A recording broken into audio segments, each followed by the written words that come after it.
This is Tommy's Outdoors 124.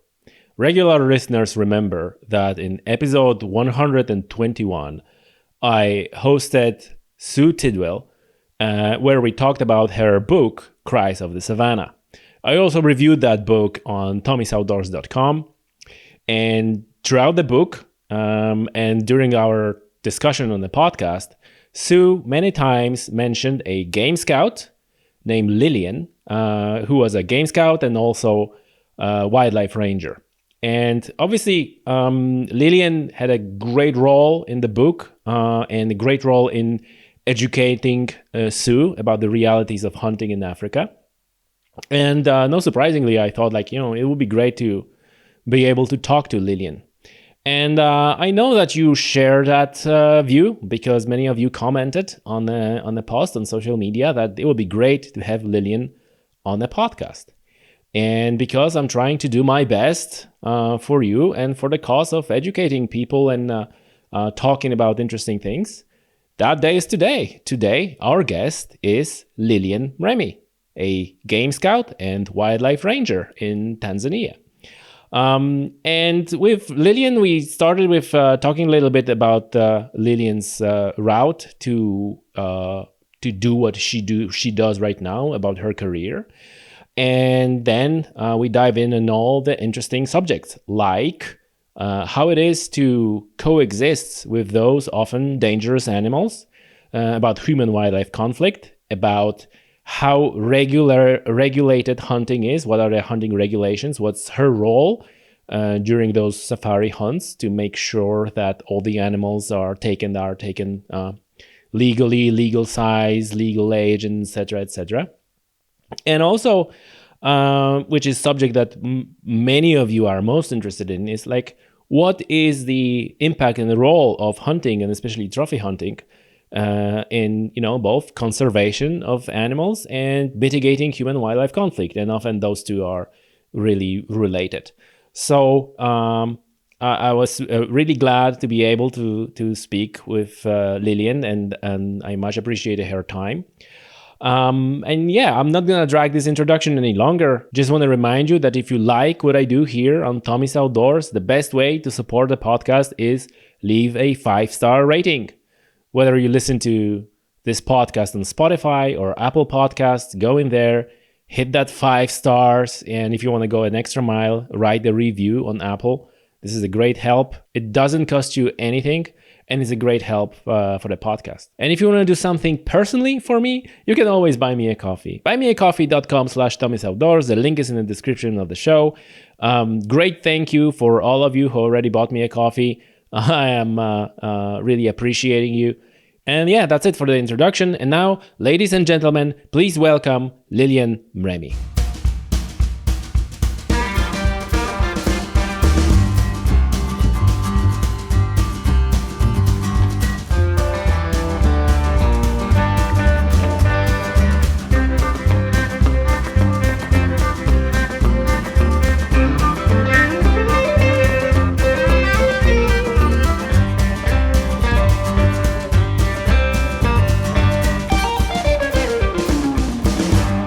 Lilian, welcome to Tommy's Outdoors. It's a great pleasure to have you on the show. Thank you, Tommy.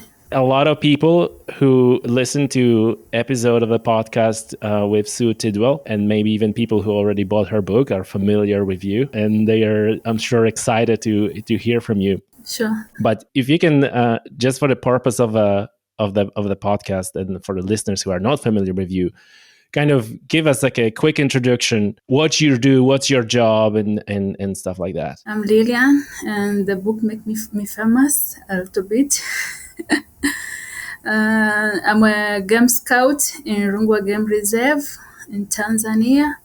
I'm working under the Tanzania Wildlife Authority, in short, is TAWA.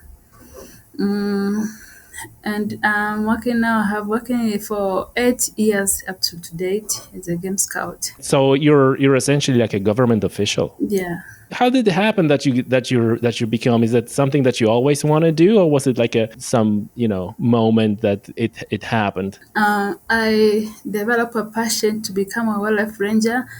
I can say when I was in primary school, at standard 3, I came across with my uncle, was a zonal anti-poaching commander in Arusha region at the time. So when he came home, we gave us stories about the national parks and the game reserves. I said to myself, one day I want to become a wildlife ranger. So from the moment I started myself to read about the wild animals, national parks, and when I finished my secondary education, I just go direct to the College of African Wildlife Management in Mweka, in Kilimanjaro region. And there where my career started. That's impressive. So that was really from the very beginning. This is something you wanted Yeah, to do. sure. I'm super excited to be able to ask you some questions that I have related to wildlife and everything that's going on in national parks and in general in Africa. Hearing that from you firsthand, I think it's a great opportunity for everybody who is listening to that.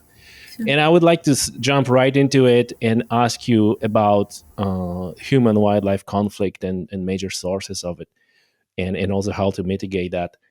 How does it look from your perspective? How big of a problem is the human wildlife conflict, and again, what are the major sources of it? Um, at the moment, we managed how to reduce it somehow.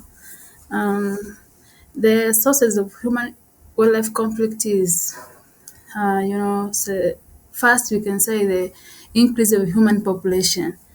So the increase of the population adjacent to wildlife protected areas, it's caused a lot of troubles. People they like to plant crops in near the protected areas. They would like to find the source of protein for their livelihood. And the nearest source of protein is to hunt. Or sometimes they build human settlement near the protected areas. And the animals, they don't have boundaries. They can enter anywhere, any places they found their food and water. So when they entered in the human settlement, it brings a huge problem. And sometimes you can say people they would like to find some sources of their income, so they enter to the protected areas to search for maybe the grass for their animals, or illegal poaching of small animals, like for beef, for meat. Another reasons, maybe you can say the agriculture expansion and industrial involvement. Other peoples they open industries near the protected areas, which is cause a huge disaster. Maybe sometimes they release toxic substance which may cause the death of all animals. Is it mainly the animals destroying crops, or is it danger, especially from the large predators like lions and so on? We have varieties of conflict ranging from the large mammals like elephant. Elephant prefers to raid crops, and sometimes even they can destroy house of the local communities, and they can even they can even kill some people. If you come across the elephant and he's maybe angry, sometimes he can kill you.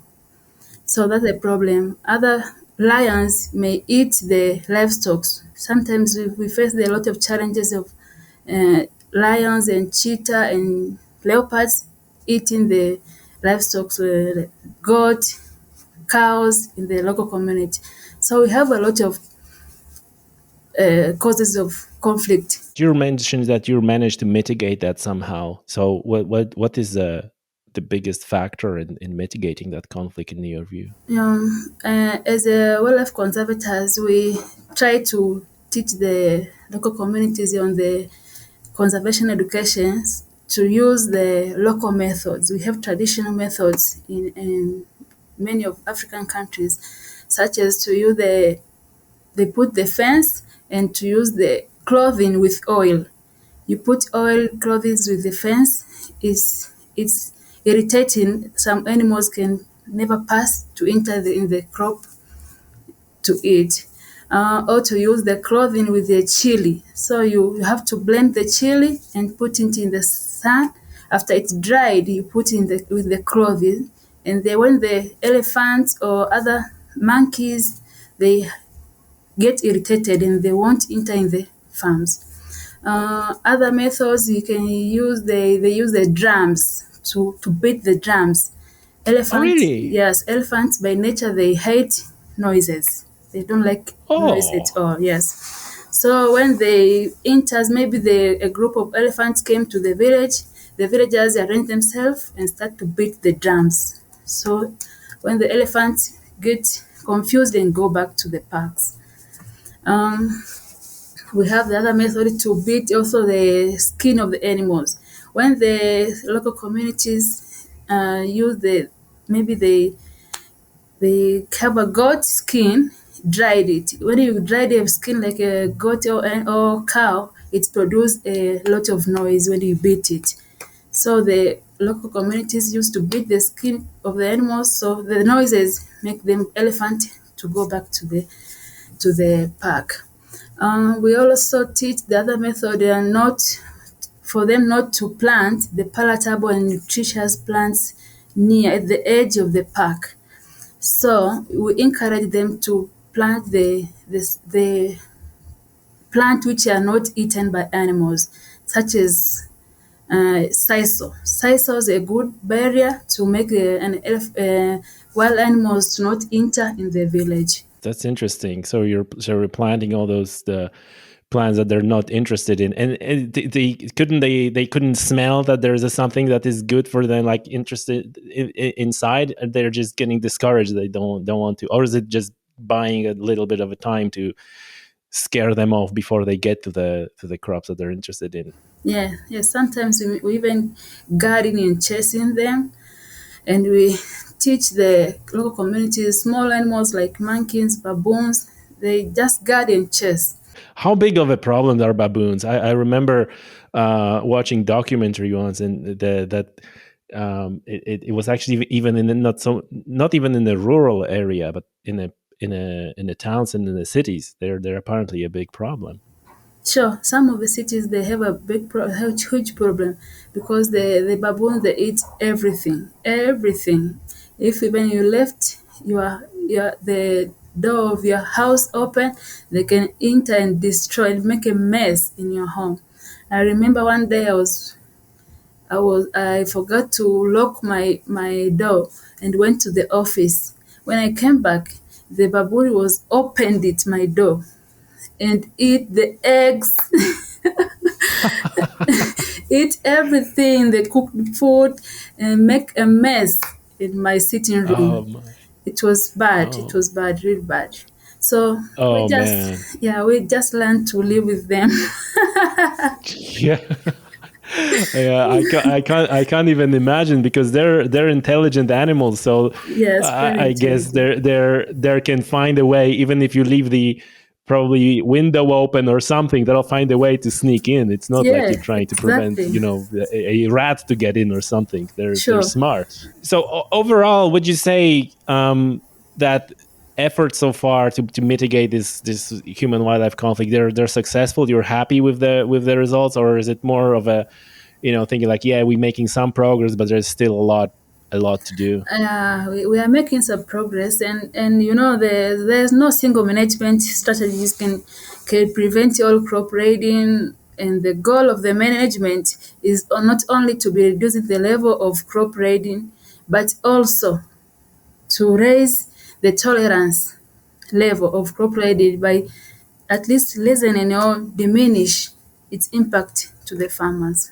That's a common theme across the world, that yeah, we can have some measures in place, but also people need to develop kind of like a different approach to the animals. Another thing I'd like your opinion and your view on is poaching, wildlife poaching. Obviously, this is a big issue, and it stems, on one hand, it stems from human wildlife conflict that we already covered, because I guess people trying to protect their crops, and if they don't know about those methods that you're mentioned, they probably think that, oh, the easiest way is just to kill the animal. But then, there are different types of poaching, right? There are poaching for bushmeat. There are poaching that is caused by either people wanting to protect their crops, their families. Maybe their economic situation is poor and they're just basically want to poach and get some meat. But then also there's a poaching where you have those organized crime syndicates, de facto, poaching for rhino horn and so on. So I'm curious your comments, even on the, which one is more problematic, which one is happening more often. Yeah, at the moment, I think the government took a huge step to prevent the commercial poaching, that the big commercial poaching. Uh, in my area, for example, we are facing the subsistence poaching more frequently. The local community enter in the protected areas for bushmeat, uh, for timber, for honey. So I can say the huge problem for now is just the subsistence, because I think the measures taken by the international community to stop the international poaching is huge. So it helps us a lot. We are not facing that terrible gunmen in the bush like the previous years at the moment. That was a pretty scary situation, knowing that you can meet those armed people there in a Sure. in a bush. How do you folks protect yourself from this? Is there anything that you do to protect yourself because you obviously this is real danger. Yes, very dangerous. But we have passed the paramilitary training. We have a lot of training, and we are armed also. So sometimes we use the techniques we are just teach with our lecturers.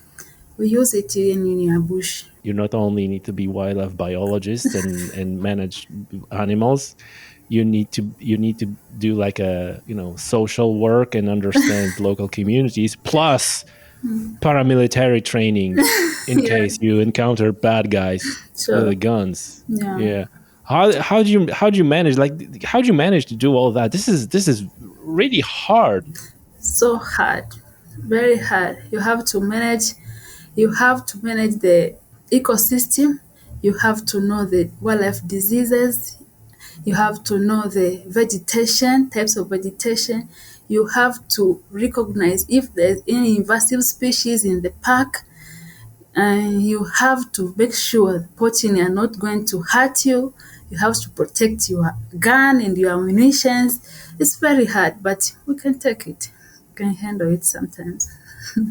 Wow, I'm speechless because this is you're described like three jobs and you're all trained to do all three Yes, at more the than same three, time. because you have to be a manager and you have to study administration and finance. You have to be a tour guide. And a tour guide, yes. Oh man. Yes, you have to supervise tourism, trophy hunting, and to handle the clients. All that you have to do marketing. Wow. Yes, you have to do conservation education to teach the local communities and schools the importance of conservation and everything. You mentioned invasive species. Can you give us an example? What are the invasive species that you're dealing with? In Tanzania, there are some parks they are facing a huge problem of invasive species. For example, in Ngorongoro Conservation Area, I think you have heard about it. They have a huge problem of invasive species called Eleusin jaegeri. That plant is a kind of grass, very hard grass, whereby it cannot be eaten by any animal. It's so hard, and it grows in a very short time when it covers the whole place, and it kills the other original vegetation in there. So some of the animals even fails to get their nutritious plants, so they have to move and to just avoid the places with the leucine tiger to search for a palatable species of plant to eat. It's very hard. They are very difficult. And where did that plant came from? We don't know. Even the scientists they have do a lot of researches, but they don't know. I don't know if the tourists come with the seeds or nobody knows. I actually don't remember. It's the first time when talking about Africa and conservation in Africa that the invasive species issue came up. So that's already something I never heard before, and I'm sure a lot of listeners never heard before about that Yeah, we as have well. even trees. We have some trees which produce chemicals and kill the under vegetation. The whole vegetation under that tree will be dried and it remain only soil. So the animal fail to get their food. Wow, Yeah. wow. Listen, you mentioned that you're supervising trophy hunting and hunting in general. So I would like to understand what is the role of hunting or sustainable use, like we use this euphemism sustainable use, which in fact means hunting. What is the role in mitigating human wildlife conflict in conservation? Is it like a huge part? Is it just like an auxiliary thing that happens on the side, but it's not big contribution to the efforts? It has a big role in reducing human wildlife conflict. Uh, Firstly, you have to know that hunting is taking place in game reserves and game controlled areas and wildlife management areas, not in national parks. And game reserves, most of them, they act as a buffer zone to national parks. So, if hunting is conducted in game reserves, it emphasizes a lot of patrols to be taken.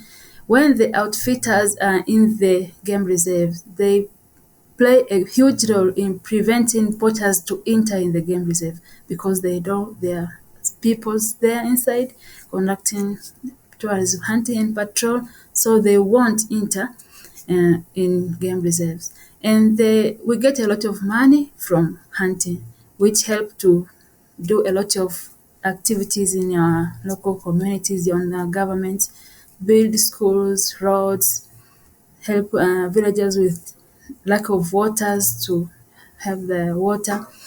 So if the local community understands the role of hunting, they will be able to protect and support. So even the outfitters employ a lot of local communities around the game reserve to the camps, to the hunting camps. Mm. Yeah, I can say it helps a lot.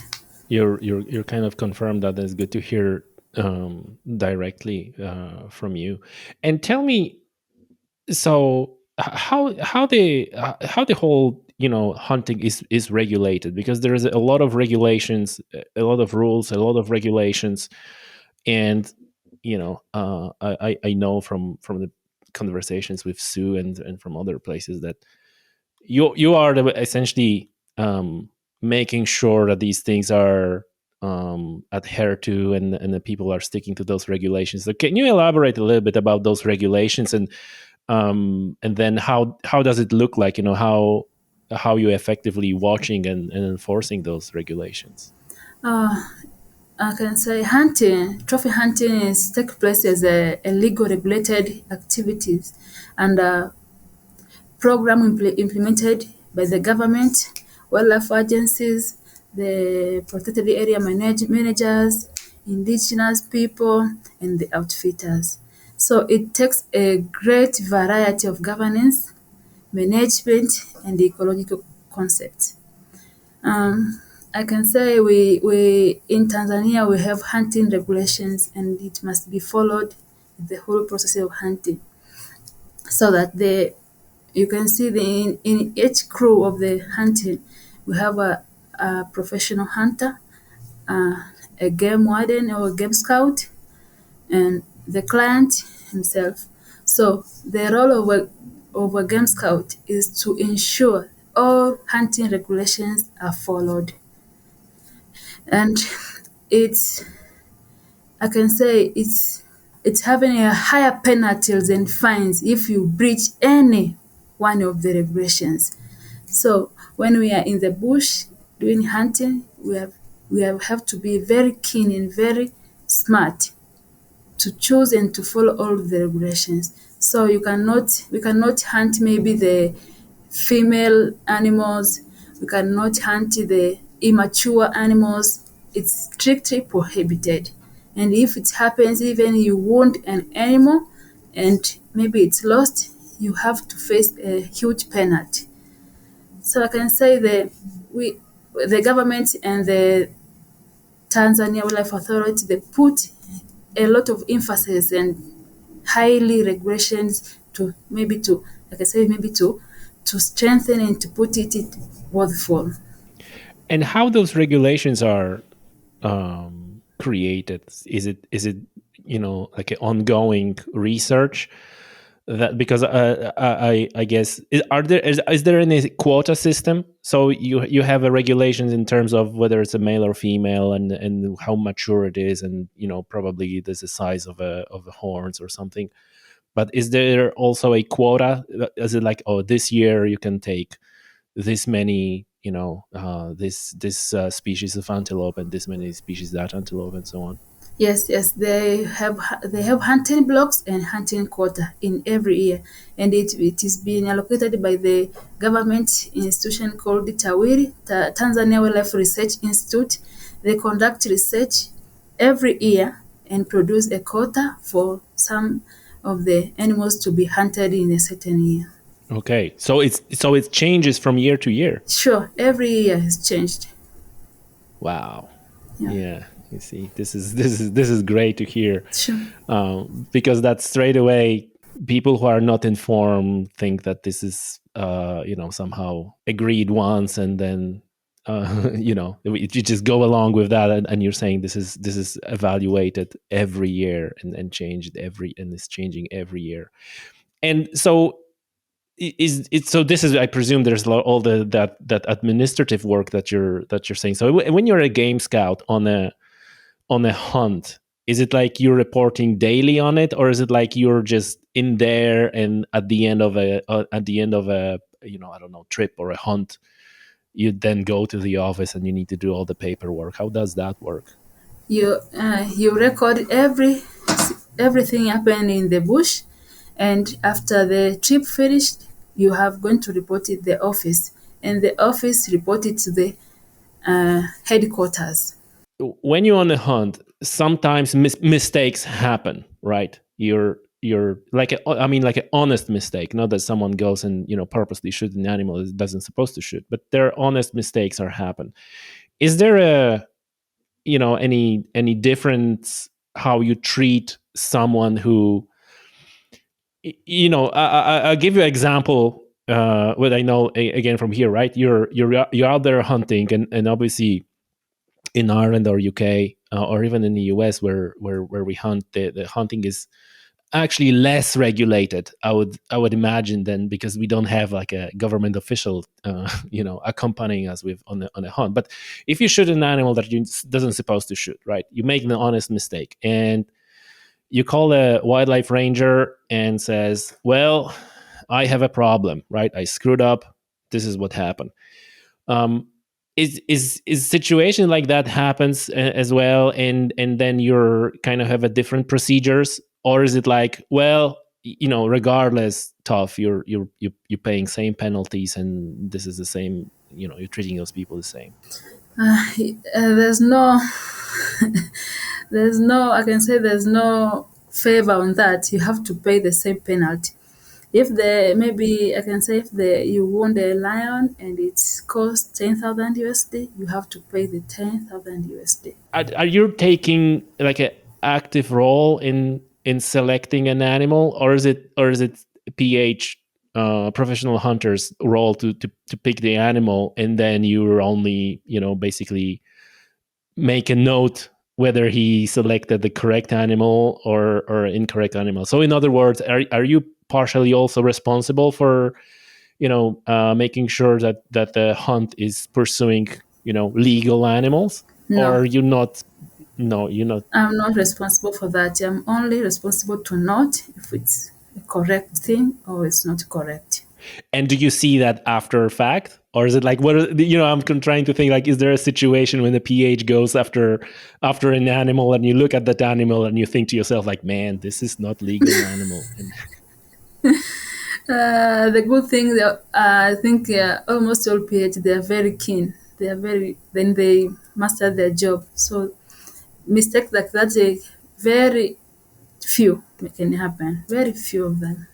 but then you're not involved in that. You basically But if just I can give my comments before he shot if I saw there's a mistake, but I'm not in the position to answer if do any mistake. He will be answerable himself. so you can kind of say, make like a gesture like that's Yeah.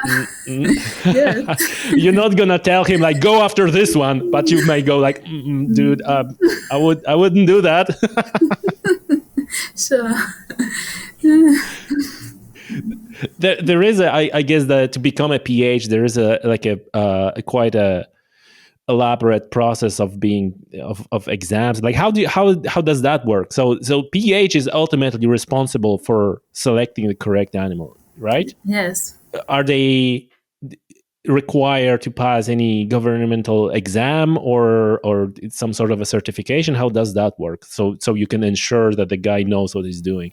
Yeah, in Tanzania, they have to pass it's a college to have a certificate of a professional hunter, and they have to they be given an exam from the government, and they after passing the exam, you have to be given a license. You have to be a licensed professional hunter.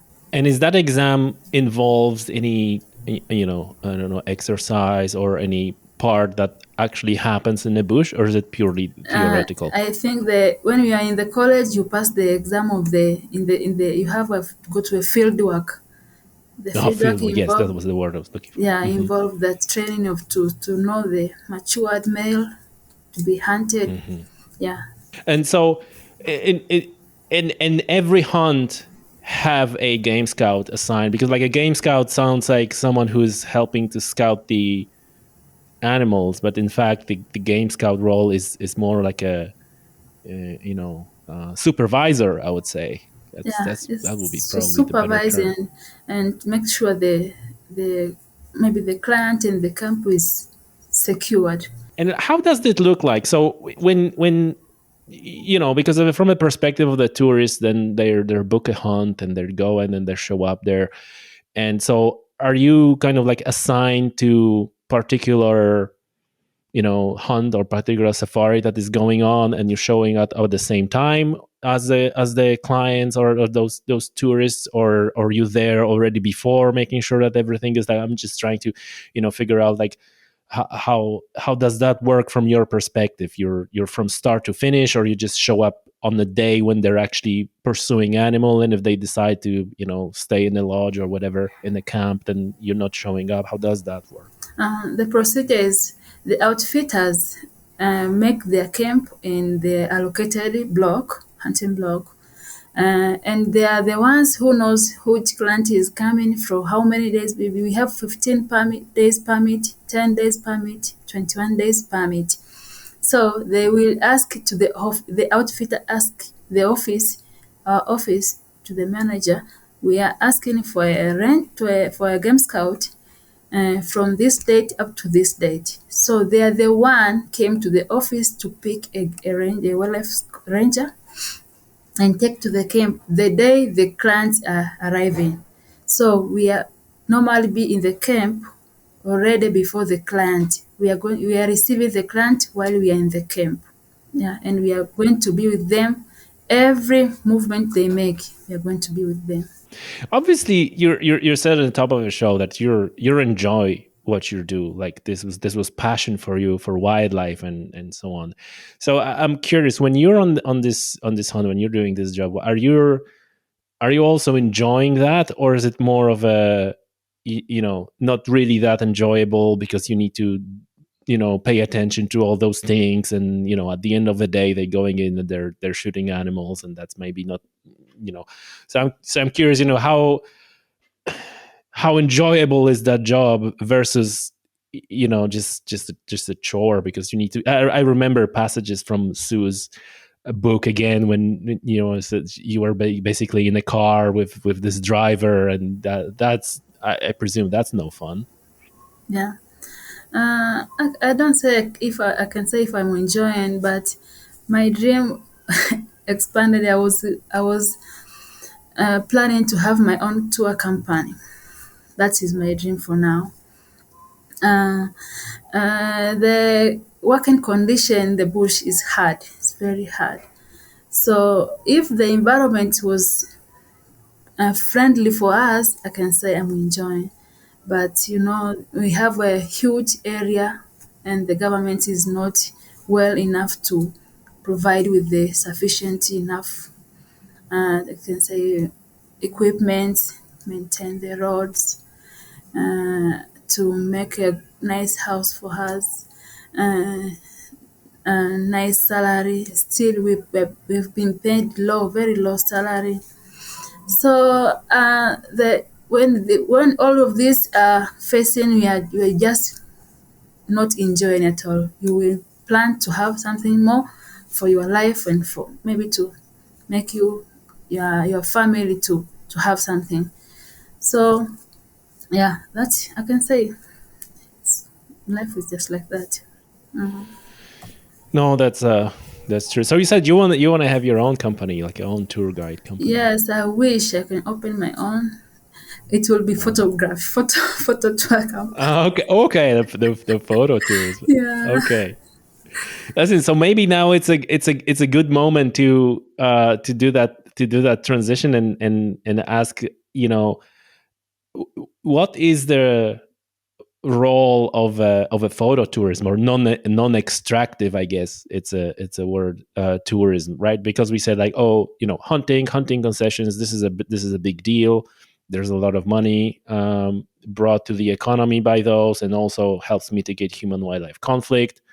um, Now there is often an argument like, oh, but we should go the photo tourism, and photo tourism could replace. So can you give me your opinion? Can photo tourism replace hunting tourism, or is it something that needs to be side by side?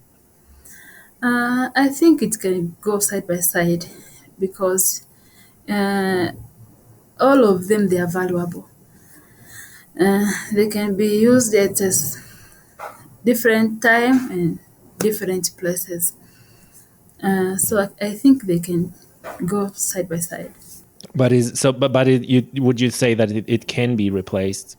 Like, it's like, I guess what I'm getting at is, like, are there certain qualities, let's call it that way, of extractive tourism, hunting tourism, that won't be, or will be very hard to match with photo tourism?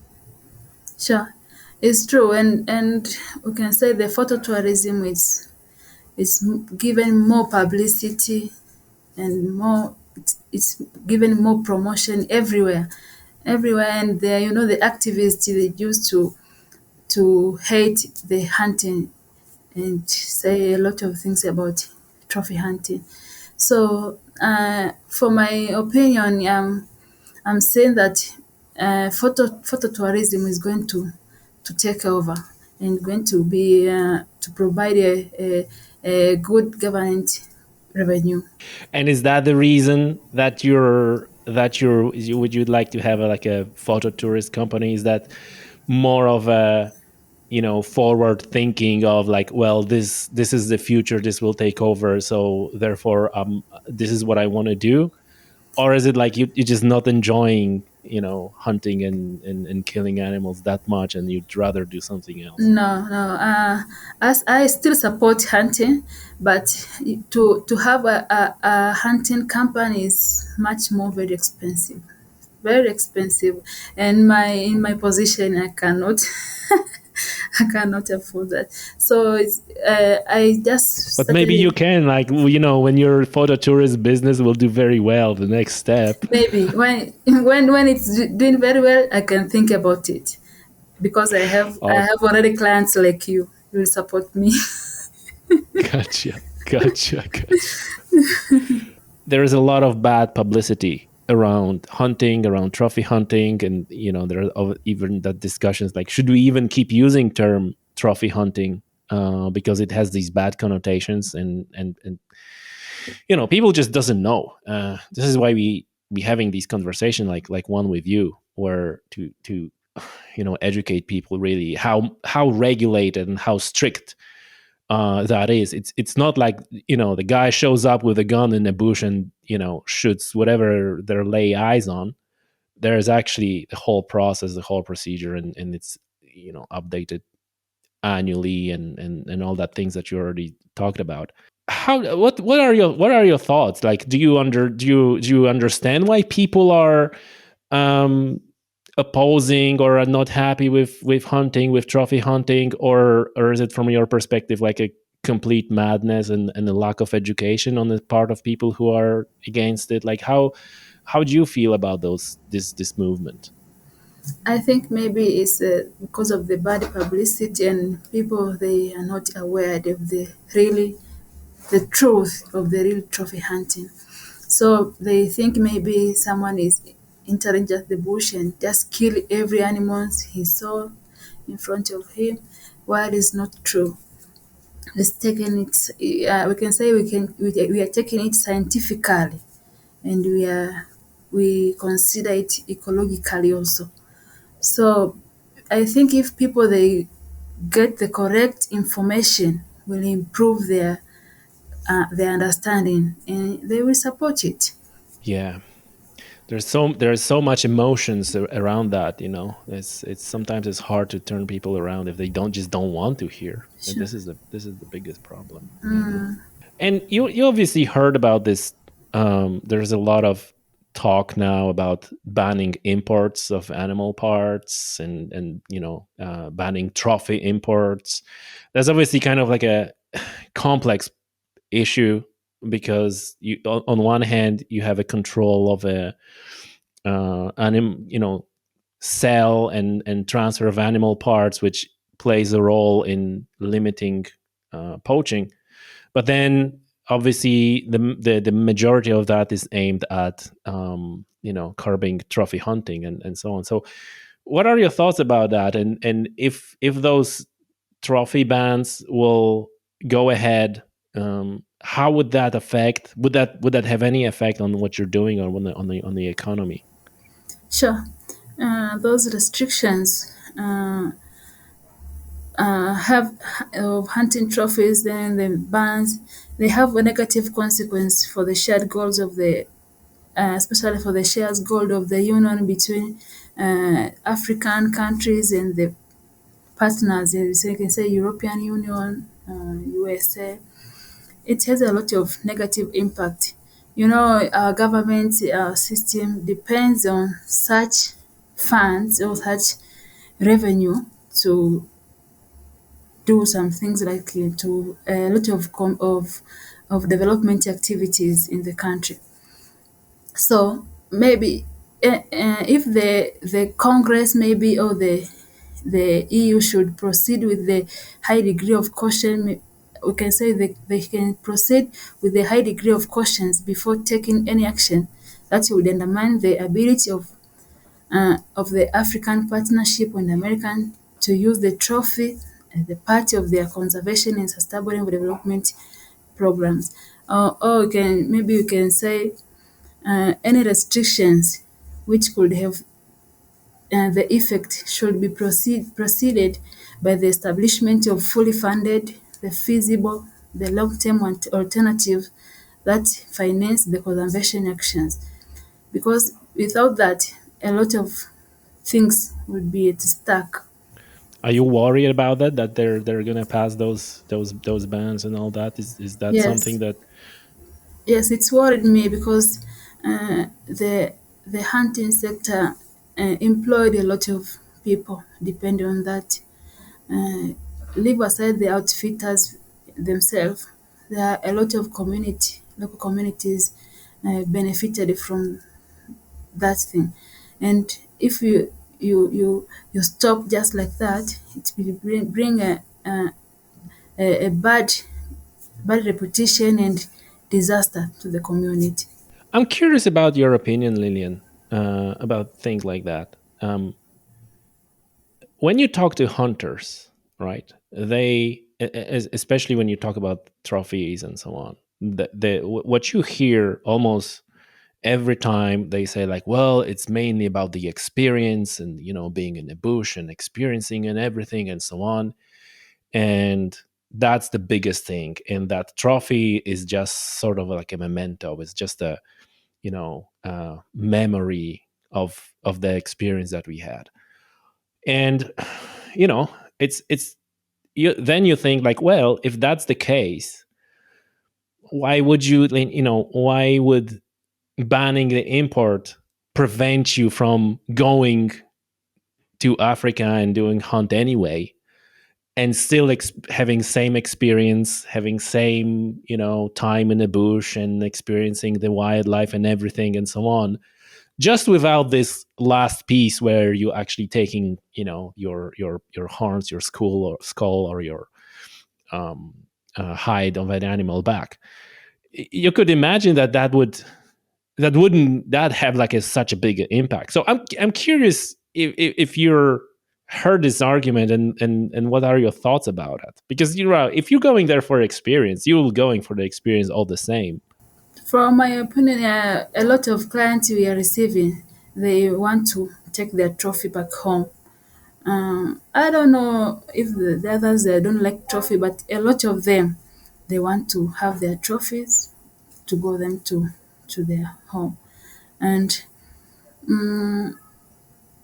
I think if you allow somebody to hunt and to have and you sell a whole animal, why should you make them to just to leave the trophy?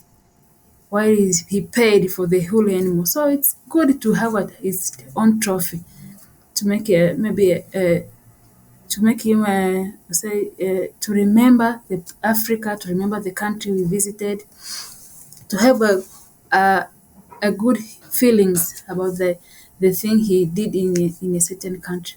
I think it's good. No, I agree. I agree with you. I'm just kind of pondering those thoughts. And obviously, hopefully, the common sense prevail, and those bans will not go ahead, or at least will not go ahead to the extent this is in some legislations are proposed. Listen, one other question I have that I got asked a few times.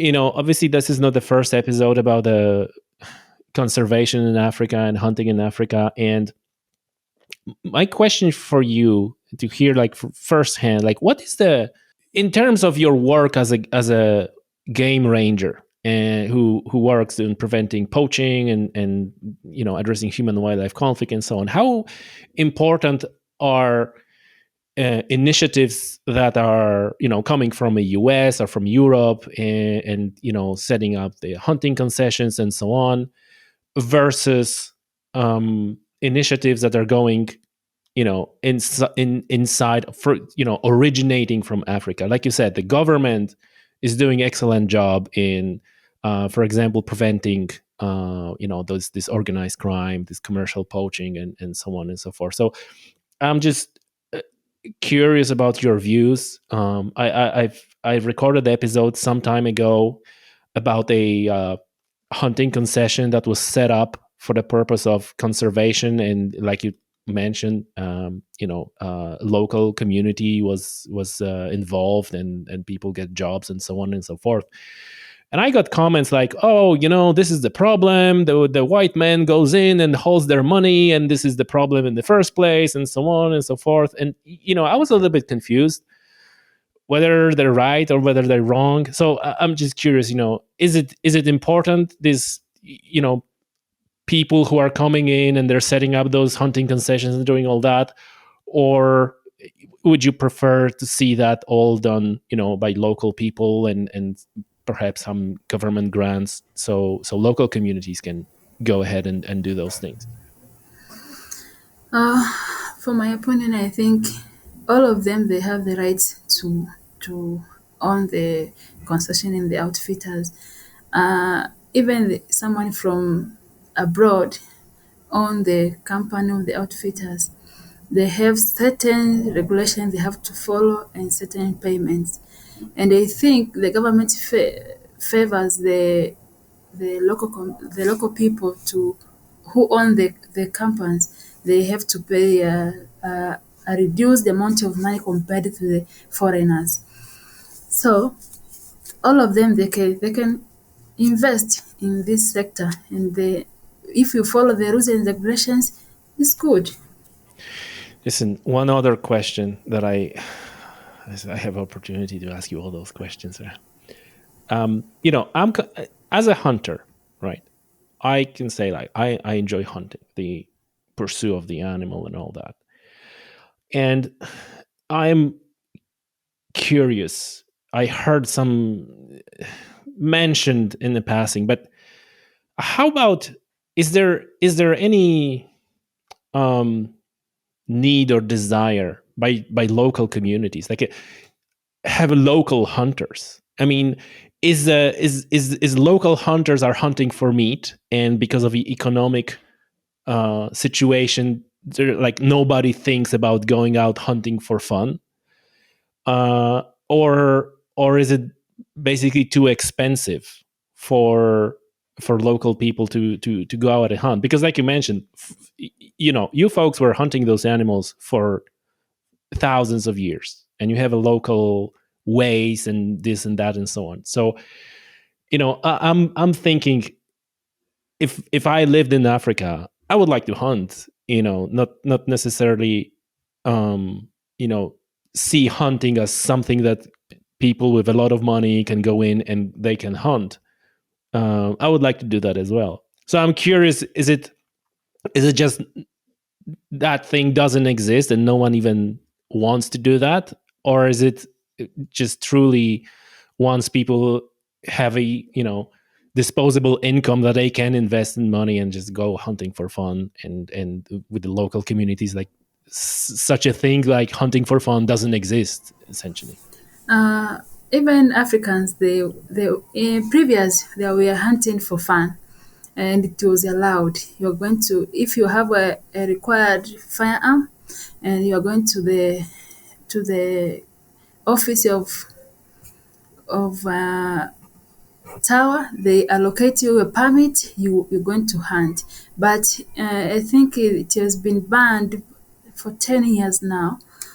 Because it's going the politics entered it, and the bureaucrats and bribes people, they don't fulfill the required regulations. They just enter and hunt without following the real regulations, and the government was just to ban it, and it was very expensive, and they increased the amount of the permit so that a lot of people could not afford it.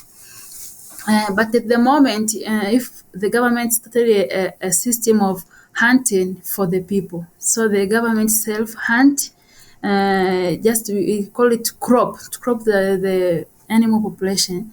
The cropped one they are going to sell in the government shops. So if a local community want to test maybe an impala or a buffalo, they have to go to buy in the government shops. The government supervise itself. All right. Yeah, but previous years there was a local hunting, and it was granted a permit, but it was banned. So you say that now Yeah, they can hunt again, buying this permits. you have to buy bush meat in a Okay. required, in a permitted government Okay, shops. okay, gotcha. That I think that answers my question, because, like you said, surely there are some people who just enjoy this thing, and would like to. All right. Tell me overall, since you started your long time working in this industry, overall, is there situation in terms of biodiversity and the number of animals? Is it on a, is it positive trend? Is it, do you see like more animals that are coming back? Is it like a conservation success, or do you see decline and the situation is getting worse? What are your observations? At the moment, my observation is that a lot of animals increases. For example, in Rural Game Reserves, we are having wild dogs, but I stayed in Rungo for about 6 years. I was never saw them. But after 6 years, after a strong effort in conservation and education awareness, nowadays we saw them everywhere. There are a lot of wild dogs. Even the number of elephants increased currently for a lot of them. Yeah, elephants, a lot of them. The people, after getting a lot of awareness in protecting the carnivores, especially lions, because back then the lions were eating the goats of the local community, and it was a mess because the local communities may poison the lions, and you can find a pride of lion, maybe 30 all dead. But nowadays we improve it. A lot of lions are in the bush. Yeah. Gotcha. So it's a positive trend in terms of there's more. Yeah, it's a positive trend. Yeah. Yeah. But is it causing an increase in human wildlife conflict on the other hand? Yes, I can say it increased because even the population of elephant is increased, and the incidence of elephant invading the crops is increased also. Yeah. That's the problem, right? On one hand, you want these animals to Yeah, recover, and you know that sure, when animal recover, you have a problem somewhere else going on. sure. That's why we allow hunting so that you can just reduce the number. Exactly. Listen, Lilian, that was very educational, and I'm glad that you could clarify a lot of these things. Before we wrap this up, is there anything you want to share with the listeners? Any words of wisdom or anything that you want to leave us with? I can just welcome them to Tanzania to hunt, to do photograph tourism, and it's good. It helps the government, it helps the local community to improve and to develop somehow. So we have a lot of animal with good trophies. We have a variety of animals. We can hunt up to 60 species, different species of animals, from the large mammal to smaller ones. So I want to welcome them. Right. Thank you. I appreciate it. And listen, once again, thank you for your time. Appreciate it a lot, and thanks. Thank you very much. I appreciate you also.